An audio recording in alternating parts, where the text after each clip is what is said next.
Hi mate, yeah, so we're out here in the field of cover crop. You've just come across from the yard.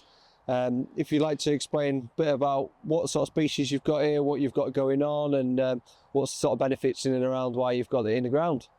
Yeah, so this is a very multi-species cover crop. There's about 11 different things in here, various mustards, various radishes, there's phacelia, sunflowers, buckwheat, some rye as well in part of this and part of the field next door there. So very diverse sort of mixes, which is what the likes of Gabe are sort of recommending all the time. We find those do really well for us. So this is basically a catch cover crop. So this one's drilled on the 7th of September. We eventually got some rain this year.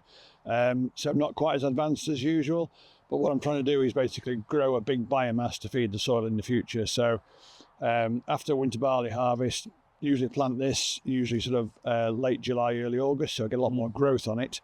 And it's purely here to feed the soil biology. So what we want to do is grow as much biomass as possible, and we've been up to sort of 40, 50 tonne a hectare of fresh matter on top when we've done a cut down.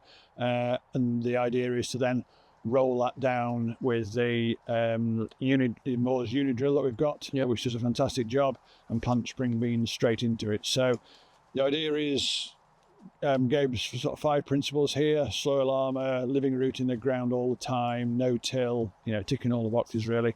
Obviously, one of his other big things is having livestock in the rotation, so we've got the manures coming out here as well.